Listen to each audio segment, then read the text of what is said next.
The man who walked into the Titan Dynamics interview room that Tuesday morning did not look like someone who could change the fate of a billion-dollar company. He wore a dark navy suit that had seen better days, pressed neatly but unmistakably dated, the kind of suit that had been hanging in a closet for 2 years and brought out only for moments that mattered. His resume was printed on standard white paper, no embossed letterhead, no glossy portfolio sleeve, no cover letter filled with carefully curated buzzwords. He carried a single manila folder under his arm, and he moved through the glass and steel lobby of Titan Dynamics the way a man moves when he has nothing to prove and nowhere else he would rather be. His name was Ethan Carter. He was 37 years old, and almost no one in that building had any idea who he really was. To the receptionist who logged his name at the front desk, he was just another candidate, a little older than most, a little quieter, the kind of applicant who thanked her with a genuine smile before taking a seat by the window. To the junior HR coordinator who escorted him to the 14th floor, he seemed pleasant but unremarkable. The type of person who would likely not make it past the first round. He sat in the hallway outside the executive conference room for 11 minutes. He did not check his phone. He did not review his notes. He looked out the floor-to-ceiling window at the city below and said nothing to anyone. There was a stillness about him that people who knew nothing of his history might have mistaken for resignation. It was not resignation. It was the particular calm of a man who had already survived things far harder than a job interview. Ethan Carter had spent the past 14 years operating almost entirely in the background of the technology industry, and that was precisely the way he preferred it. He had never appeared on magazine covers. He had never given a keynote speech at a major conference. He had never posted thought leadership content, sought speaking engagements, or cultivated a public persona of any kind. What he had done, quietly and relentlessly, was build. He had designed the infrastructure backbone for one of the largest logistics networks in the country, a system that processed over 2 million transactions per day and had not experienced a single major outage in 4 consecutive years. He had architected the data security framework for a financial services firm whose compliance requirements were so stringent that most engineers refused to even attempt a redesign. He had spent 3 years rebuilding the entire engineering organization of a mid-sized software company that had been hemorrhaging talent and producing nothing of value, turning it into a team that shipped consistently, communicated clearly, and stayed. In every case, he had done the work, left when it was finished, and moved on without asking for public credit. The companies knew what he had contributed. The people who had worked alongside him knew. The rest of the world did not, and that had never bothered him. Part of that invisibility was philosophical. Ethan believed that real competence did not require an audience, that the value of a thing was determined by what it did, not by how loudly its creator announced it. But part of it was also circumstantial. When his daughter Lily was 4 years old, her mother left, and Ethan became the sole person responsible for raising her, while also running a company he had built from nothing in a rented garage in Austin, Texas. There were years, many of them, when he worked from 6 in the morning until 2 at night, slept for 4 hours, got up and made breakfast, dropped Lily at school, then disappeared back into the machine. He had no bandwidth for self-promotion. He had no interest in it. The work and the child. Those were the 2 things that consumed him completely, and he was, in the deepest sense, at peace with that. The vice president of technology position at Titan Dynamics had been brought to his attention by an old colleague who sat on the company's advisory board. Titan was a solid company, respectable revenue, decent market position, good engineering talent, but it had stalled. The infrastructure was aging. The product roadmap had lost its coherence. The leadership team was spending more energy managing internal politics than building anything meaningful. His colleague thought Ethan might find it interesting. Ethan had looked at the job description for about 4 minutes, made a few calls, reviewed the financials, and decided to apply not because he needed the role, but because he was genuinely curious about whether the company was fixable. He believed it was. He walked into the building that Tuesday morning carrying that quiet conviction, his worn navy suit, and a folder with 12 pages of work that spoke for itself. He had no way of knowing how little any of it would matter to the woman waiting on the other side of that conference room door. Victoria Reynolds was 32 years old, and she had been extraordinary for most of her life, or at least that was the story the world had agreed upon. She had graduated from Stanford at 21, with a degree in business and computer science, joined a Series B startup within a week of graduation, and had been promoted to VP of Product before she turned 25. She had co-founded her own company at 26, sold it 2 years later for a number that the industry press described as eye-catching, and then been recruited to lead Titan Dynamics as CEO at the age of 29, making her the youngest chief executive in the company's history.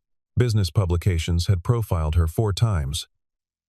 She had been named to 2 separate lists of the most influential under 40 figures in tech. She gave talks about disruption and leadership and the importance of moving fast, and she said things that sounded true. And people in the audience nodded and wrote them down in small notebooks.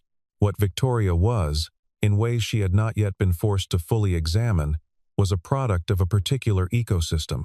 She had been educated at the right institutions, had moved through the right networks, had been mentored by the right people, and had accumulated the right credentials at every step of a career that had never, not once, required her to fail quietly and rebuild without anyone watching. She was genuinely intelligent. She was capable of hard work, but she had never needed to develop the specific kind of judgment that comes from spending years solving problems that no one else has solved before, in conditions that offer no safety net and no applause. She evaluated people the way her world had taught her to evaluate them, through the language of signals, the right school, the right company, the right title, the right press, the right vocabulary. If the signals were present, the person was credible. If they were absent, the person required explanation. Ethan Carter's resume offered no signals she recognized. She noticed this immediately when she opened the folder her assistant had placed in front of her 10 minutes before the interview. No MBA, no top-tier university listed at all. He had attended a state school for 2 years and then dropped out. No company names that appeared in her mental catalog of respectable employers.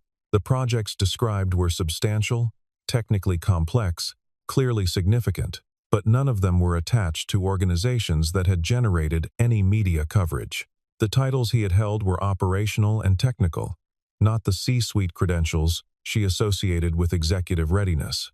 She looked at the folder for 3 minutes with a growing sense of puzzlement, the way a person looks at a document they suspect has been printed incorrectly. Then she walked into the conference room and sat down across from Ethan Carter, with her mind already halfway made up. The interview lasted 9 minutes. Victoria asked where he had worked. Ethan named the companies. She had not heard of most of them. She asked about the scale of the projects. He described them calmly and precisely, using specifics, numbers, architectures, outcomes without embellishment. She asked why none of his employers were well known. He said that most of his best work had been done for companies that chose not to publicize their infrastructure details, which was a security consideration more than a vanity one. She looked at him across the table, with the expression of someone evaluating a claim they find implausible. And 2 of the senior directors, seated along the wall, shifted in their chairs. She asked whether he had any experience at a company the market had publicly validated. He looked at her for a moment, not with anger, not with defensiveness, with something closer to patience, and said that he had built and exited one privately held company, but that it had never sought press coverage, because he had not considered press coverage relevant to the quality of its products. Victoria closed the folder. "I appreciate your time," she said, and her voice carried the specific inflection of someone delivering news they consider self-evident. "But I have to be honest. Our needs for this position require someone whose work has been recognized at a market level. What I'm seeing here doesn't give me confidence that you've operated at the scale Titan requires." She paused. "I'm sorry, but you're not qualified for this position." One of the directors looked at his hands. Another looked at the ceiling. Ethan looked at Victoria with the same unreadable calm he had worn since entering the building. He stood, picked up his folder, and extended his hand across the table. "Thank you for your time," he said. He shook her hand. He walked to the door, opened it, and left. He did not pause. He did not look back. He did not say another word. In the silence after the door closed, Victoria leaned back in her chair and said nothing for a moment. Then she nodded slightly, as if confirming something to herself, and moved on to the next item on her agenda. The directors gathered their materials and followed her out. In the hallway, one of them, Marcus Webb, the head of corporate development, who had been with Titan for 9 years, stood for a moment, looking at the closed door of the conference room. He thought about saying something. He decided against it.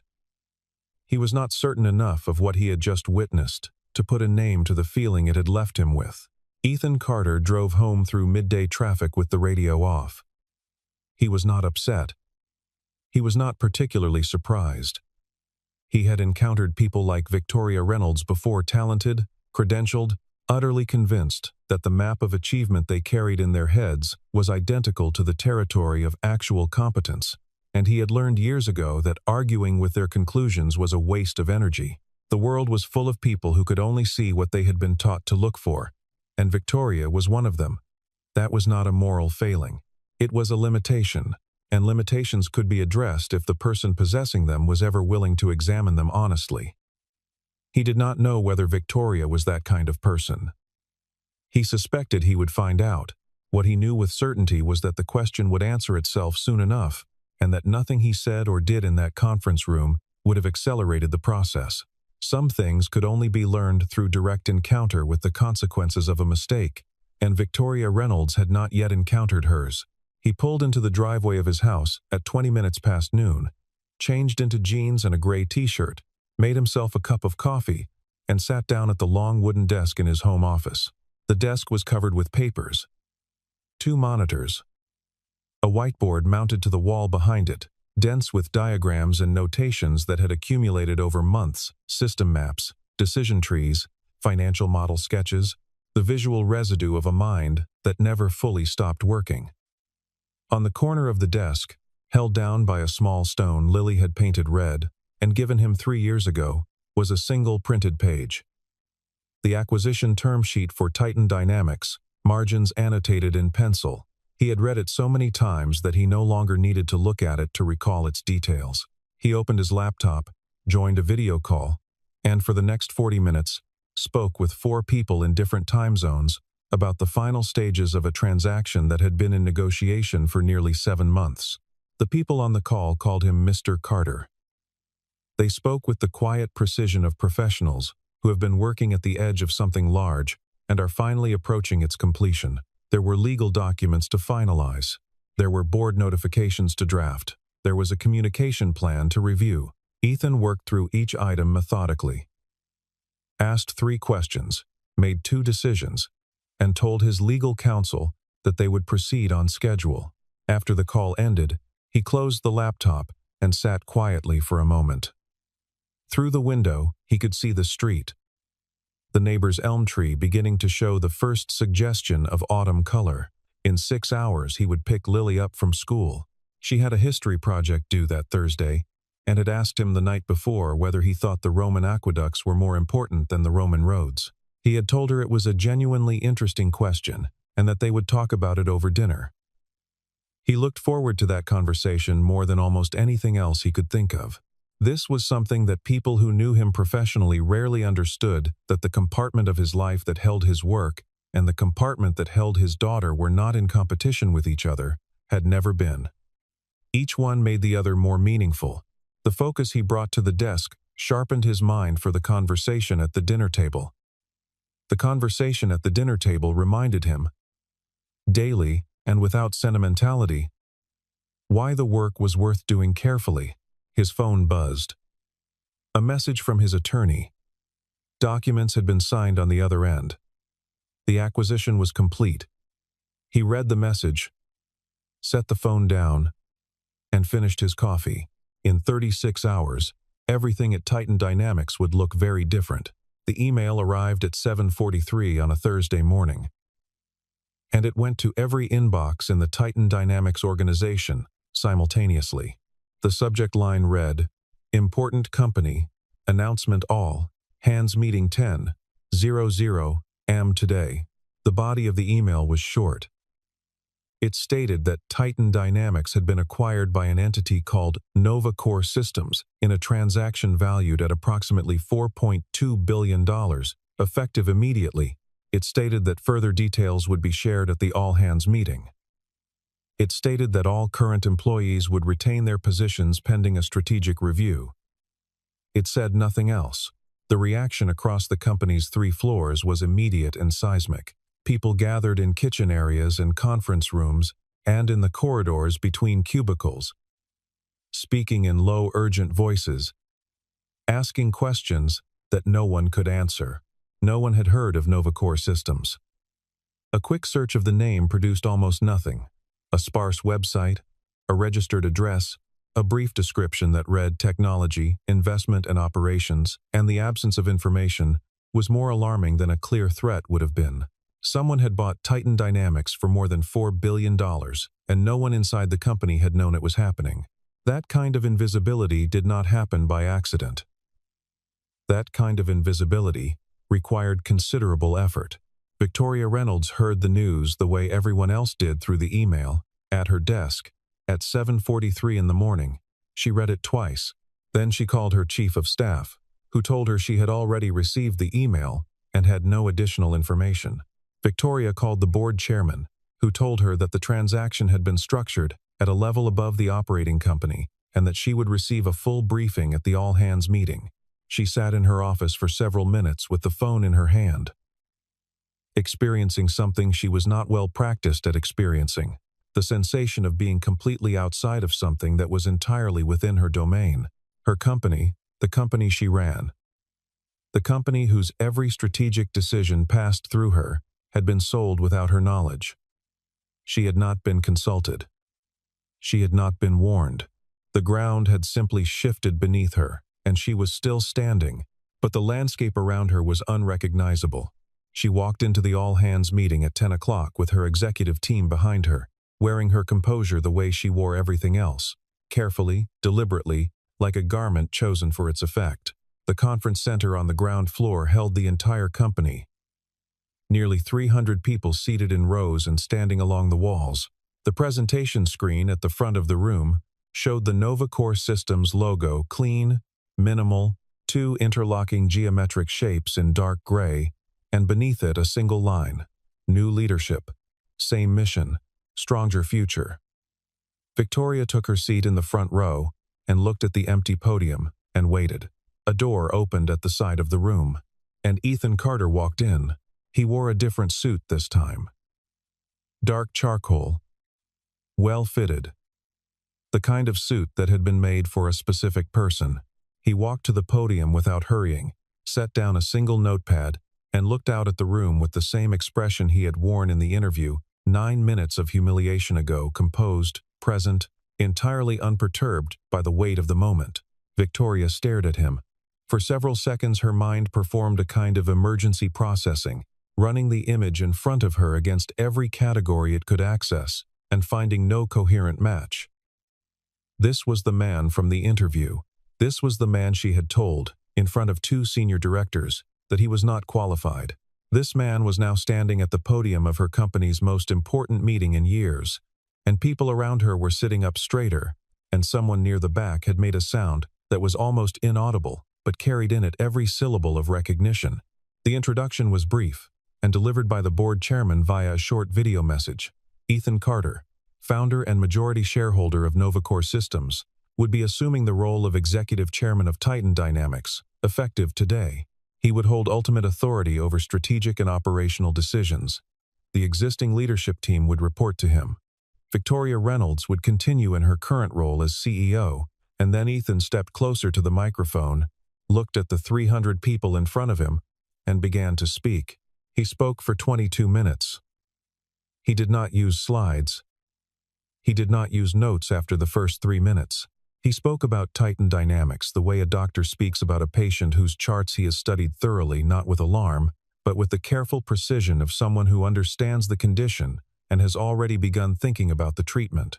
He described, with data he clearly had memorized, The three most pressing structural challenges facing the company: an infrastructure cost base that had grown 40% over 2 years without a corresponding increase in output quality, a product development cycle that had extended from an average of 12 weeks to 23 weeks over the same period, and an attrition rate among senior engineers that had reached nearly 30% annually.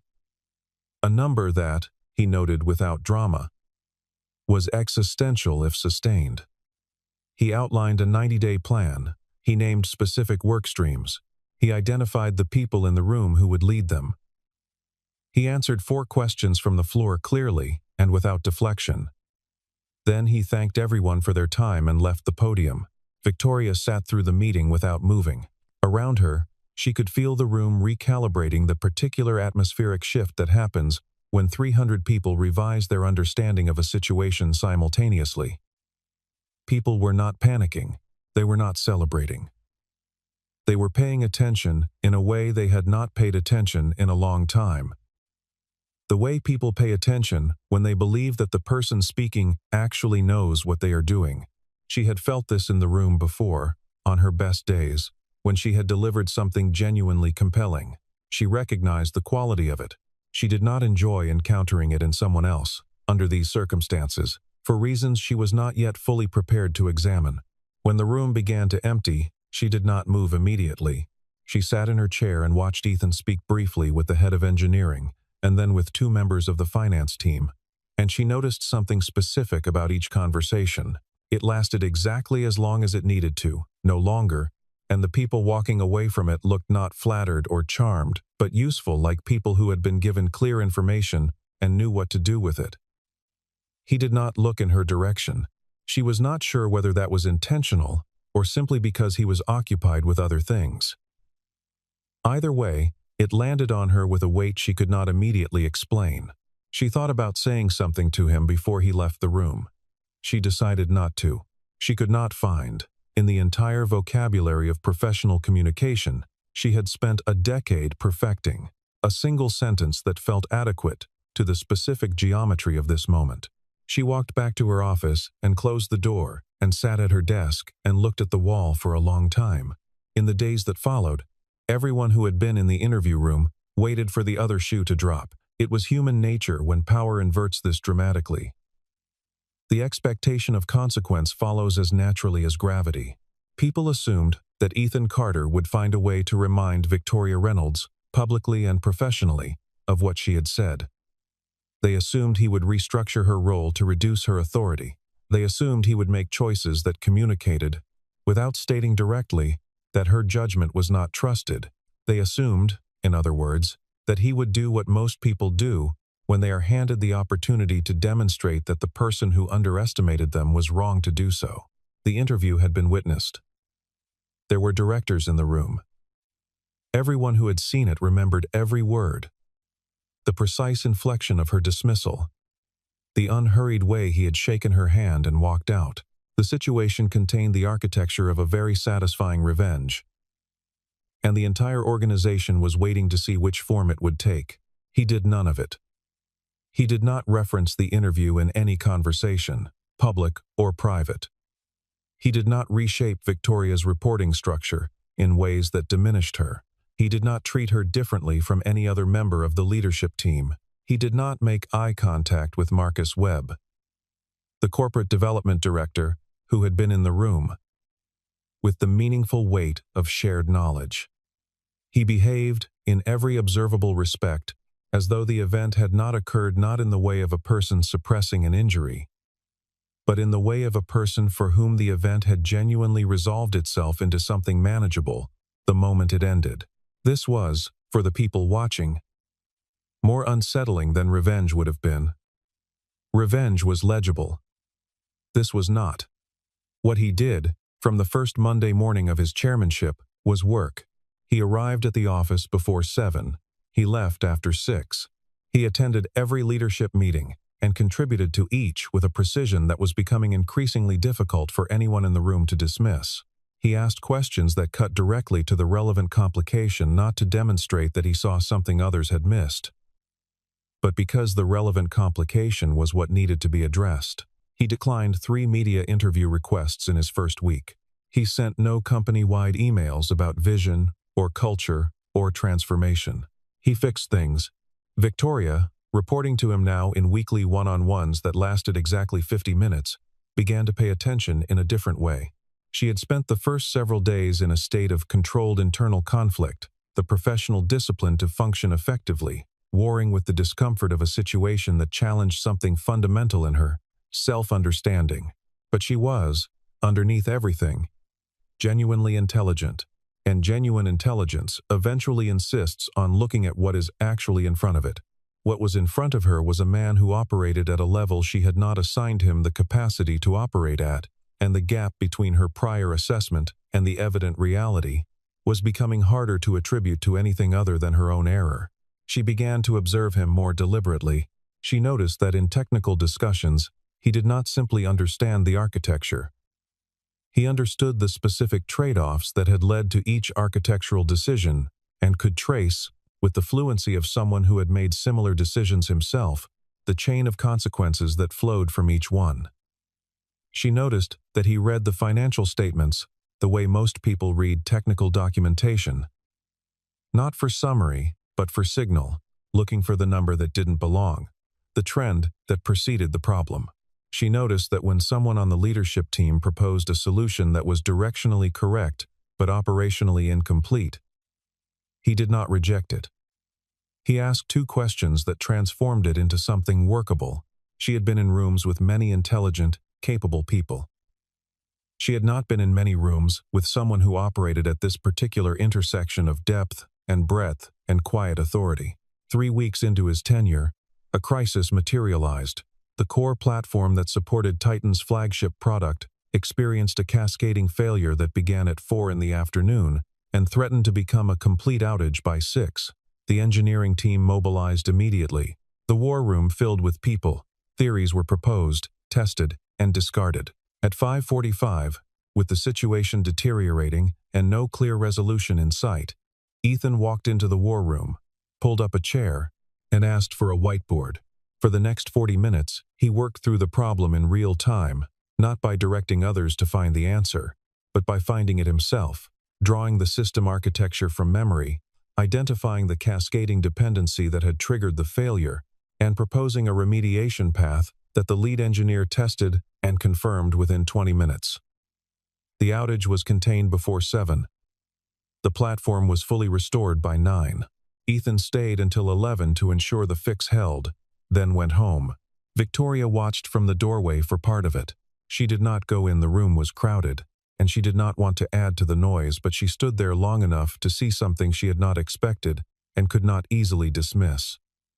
The sight of a man who, having been publicly told he lacked the qualifications for the job, was doing it better than anyone in the building. She started researching him. It felt slightly like an admission of something, doing this piecing together a history that she should, perhaps, have looked into before forming the conclusions she had formed, but she did it anyway, because she was no longer willing to operate on incomplete information. What she found took several days to assemble, because so much of it was not publicly documented.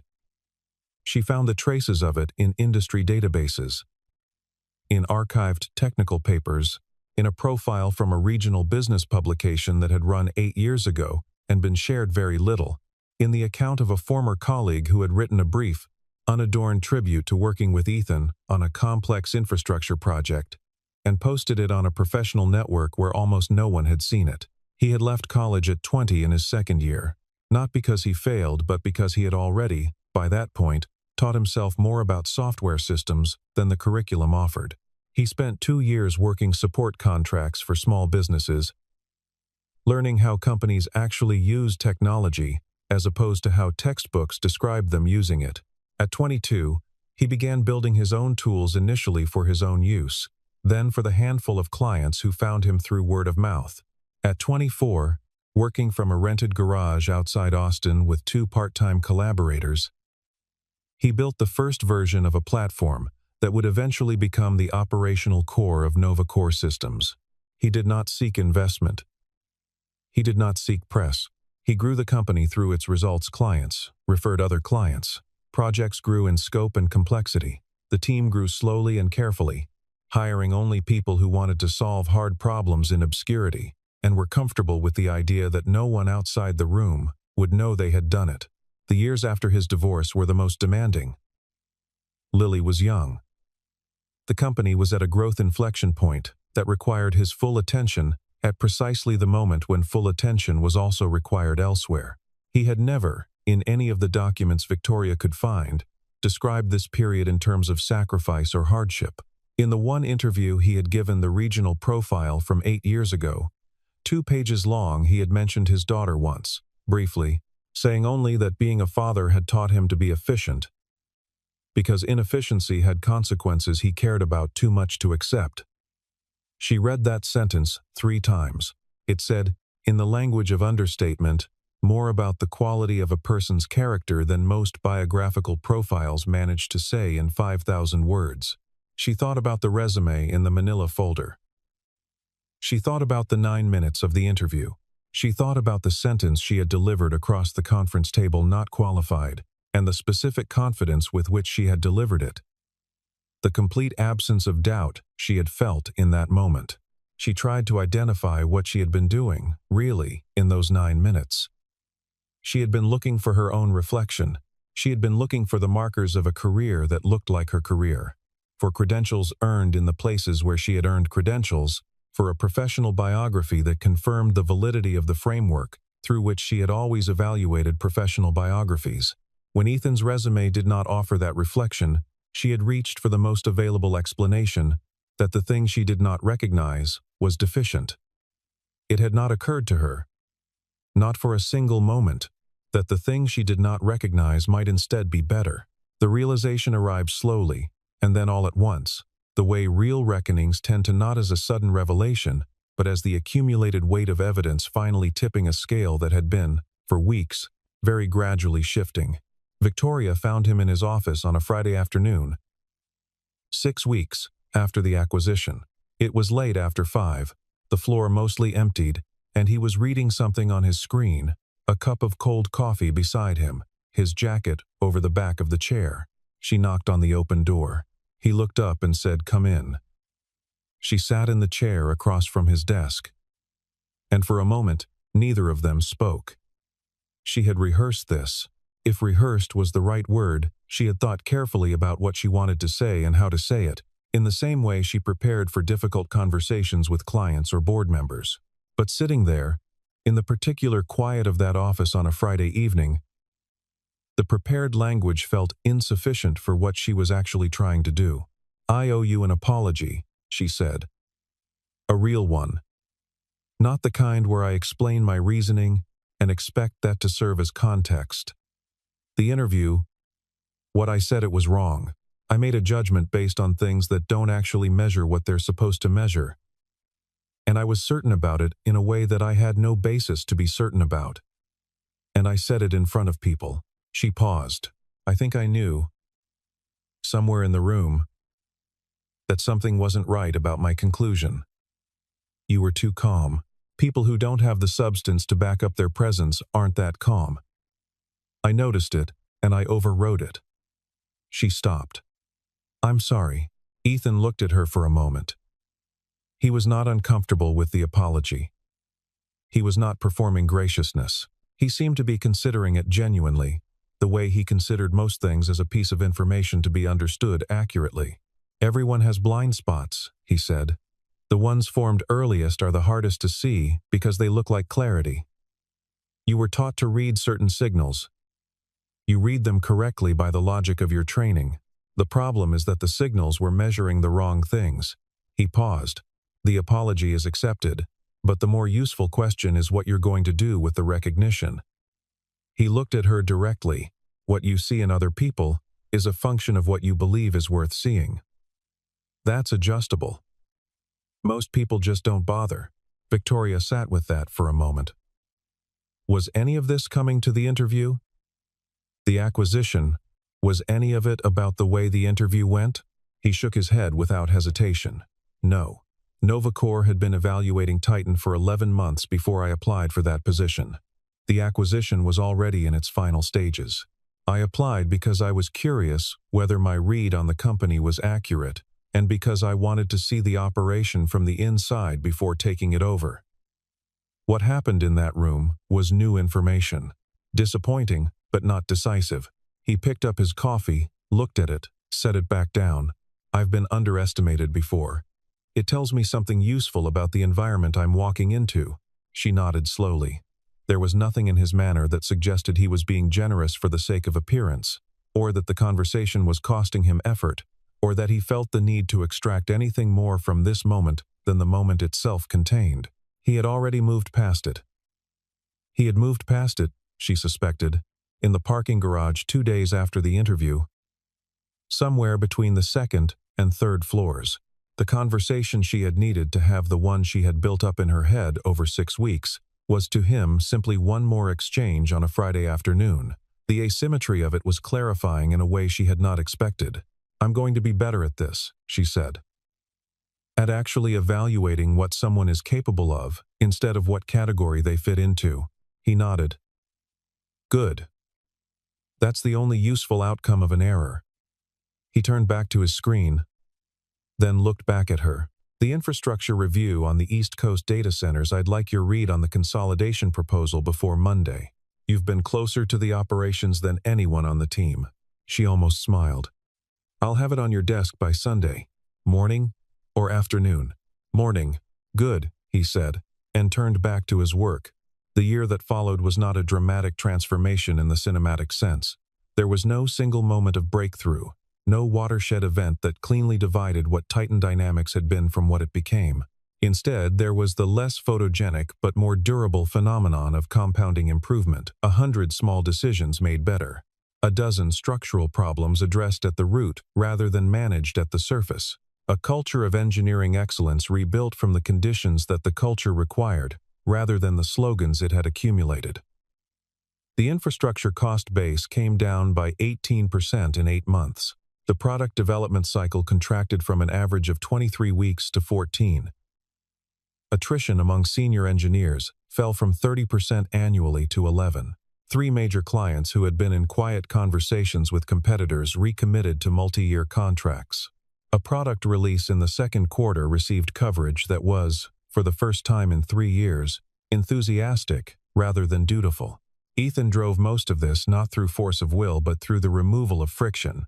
He identified the 6 or 7 systems and processes that were generating the greatest drag on the organization's ability to function well, and he addressed each of them directly and without ceremony. He rebuilt the technical review process. He restructured the vendor relationships that had been generating unnecessary cost. He changed the way the engineering teams communicated with product and finance, not by mandating new processes, but by modeling a different kind of conversation until the people around him began to model it too. He hired 3 people into senior roles, and in each case chose people whose resumes, by Victoria's prior framework, would have been insufficient. They were each, within 3 months, obviously the best person in their function. Victoria changed. This was not something anyone announced, and it was not something she discussed publicly, because the kind of change she underwent is not the kind that presents itself for display. It was an internal recalibration, the gradual adjustment of a measuring instrument that has been reading consistently off and is brought, through patient correction, toward accuracy. She continued to lead Titan Dynamics with the energy and strategic clarity that had made her a compelling CEO.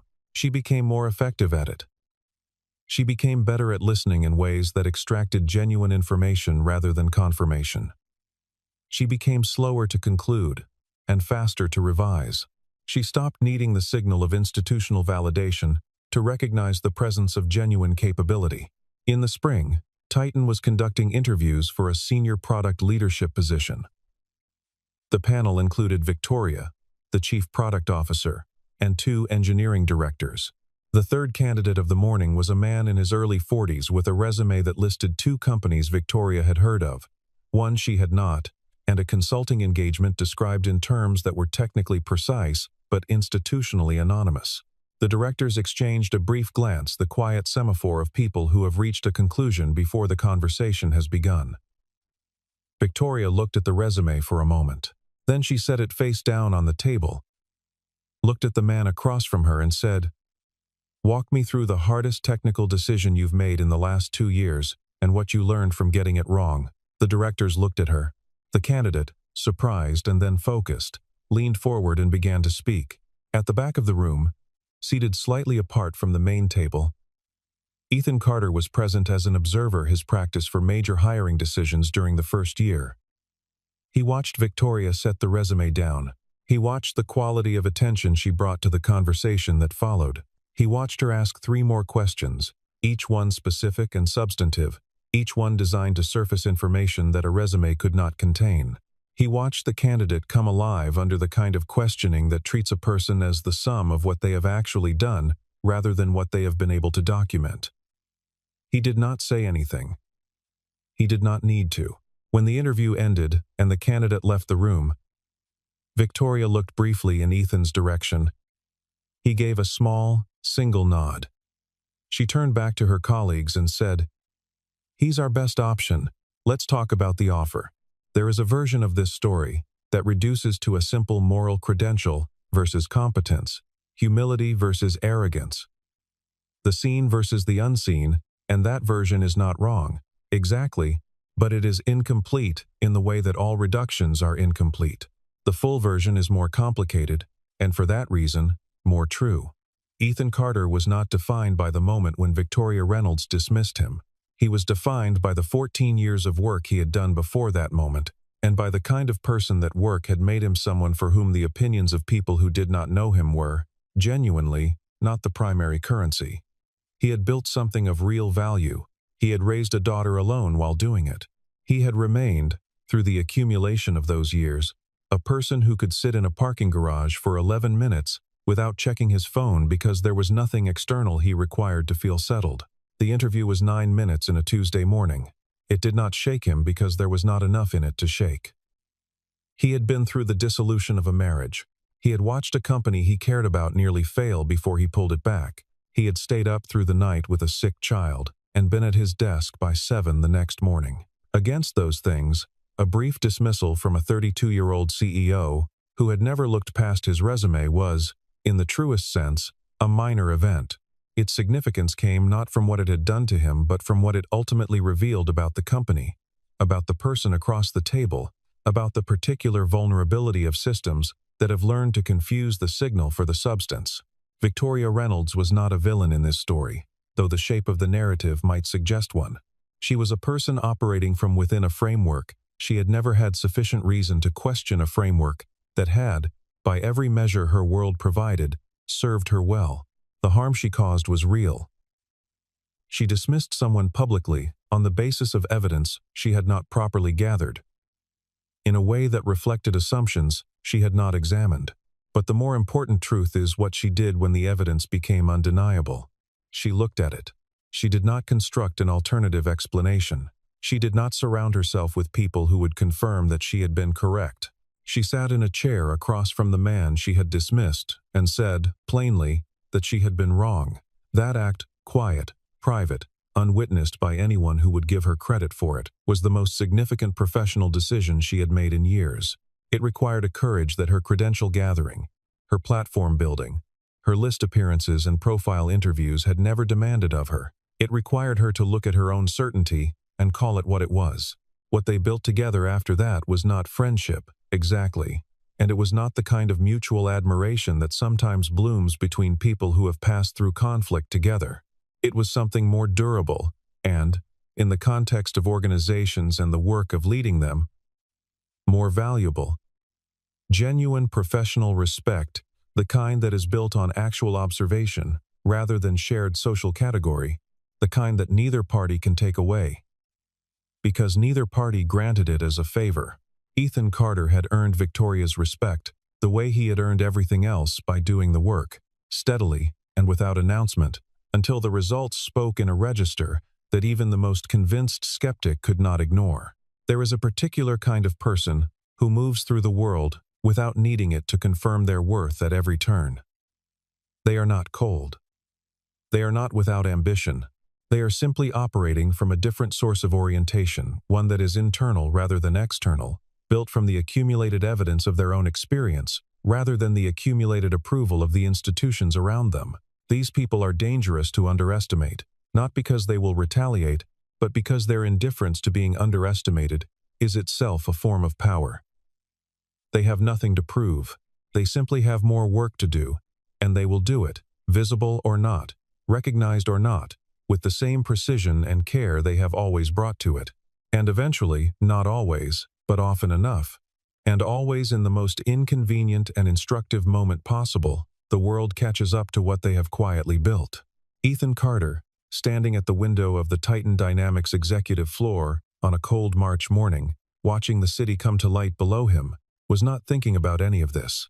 He was thinking about Lily, who had her college entrance examinations in 3 weeks, and had been studying every evening with the focused intensity she had inherited from him without either of them ever discussing it. He was thinking about a technical partnership he needed to evaluate by the end of the week. He was thinking that the coffee from the new machine on the 14th floor was substantially better than the coffee from the old machine, and that someone should be told this. These were the contents of his mind on that morning, in that office, in that company. Ordinary thoughts, entirely sufficient, requiring no audience and no validation. Beside him, at a slight distance, Victoria stood looking out at the same city. She said nothing, he said nothing. There was nothing, in that particular silence, that either of them needed to say. Outside, the city moved through its morning. Somewhere below, the Titan Dynamics engineering teams were already in the building, doing the kind of work that would not appear in any press release for months, the invisible, load-bearing work of people who have been given the conditions to do something real. That, too, was something Ethan Carter had built, not by announcing it, but by creating the space in which it became possible. A degree can open a door. A reputation can draw attention across a crowded room. But real capability, the kind that holds under pressure, that survives contact with actual complexity, that builds things that last, is demonstrated in what a person creates when the room is empty and no one is keeping score. The most consequential mistake you can make, in a boardroom or anywhere else, is to confuse the absence of the signal with the absence of the thing. The most dangerous person to dismiss is the one who has never needed your acknowledgement to know what they are worth.